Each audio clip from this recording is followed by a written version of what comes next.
affaire de doublage, je n'étais pas la seule. Il y a beaucoup de personnes qui ont subi la même chose. Lors de la mi-temps, pendant que je suis en train de marcher, je suis tombé sur Ngomé, tu le connais. Oui. Voilà, je suis tombé sur Ngomé, je suis tombé sur Yannick Renaud aussi.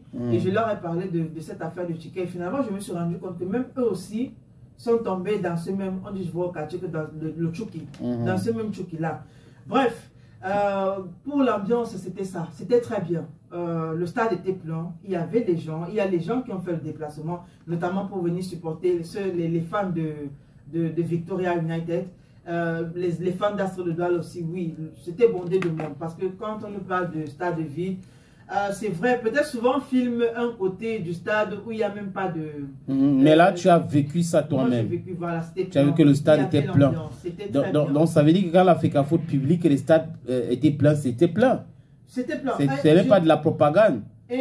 Parce que ceux qui contestent souvent n'ont pas d'autres images pour prouver. Et on a constaté que certaines personnes filment les stades avant le match. 2 heures avant le match. Et après, si vous filmez le stade 2 heures avant le match, ça sera peut-être vide. Et il y a un bloc que je n'ai pas envie de citer ici, qui a pour habitude de faire ce travail-là, c'est-à-dire de filmer les stades soit avant, soit après, pour dire le stade était vide. Qui a reconnu, parce que je regardais sa page ce matin, qui a reconnu que l'effet Samuel Eto'o dans les stades d'hier, c'est-à-dire les stades sont de plus en plus pleins.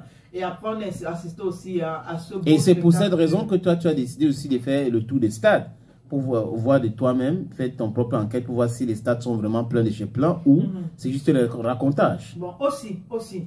Et je voulais terminer en disant que bon, on a eu droit au spectacle de Nathan Douala. C'était, je pense que c'était la star de cette rencontre-là. Voilà, c'était... Astre de Douala face à... C'était une soirée, une après-midi nathanesque. Voilà, oui. Il a montré son savoir-faire. Les mots, bientôt ça va sortir. Il a montré son savoir-faire. Oui, il a marqué 2 buts. Il a marqué 2 buts, oui. Bon, et son club a gagné. Et son club a gagné. Après tout, il méritait quand même. Parce que Astre a souffert hier. Oui. Ouais, ils ont vraiment souffert. En face, ils avaient quand même des joueurs. Je me dis, Astre pour moi avait une défense, mais peut-être pas des attaquants assez prolifiques. Oui. Contrairement à Victoria United, qui de l'autre côté avait non seulement la défense, mais avait une très belle attaque. Ok. Oui. Donc les stades sont devenus de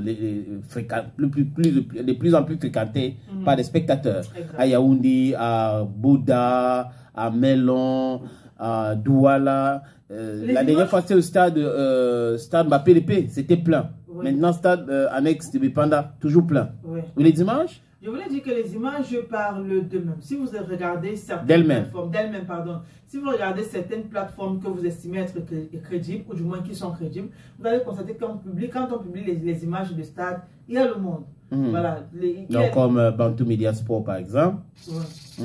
Voilà, il y a le monde. Donc il faut qu'on arrête aussi à un moment de tout discréditer, de toujours saquer tout, parce que c'est Samuel Eto'o, les gens ne viennent pas et tout.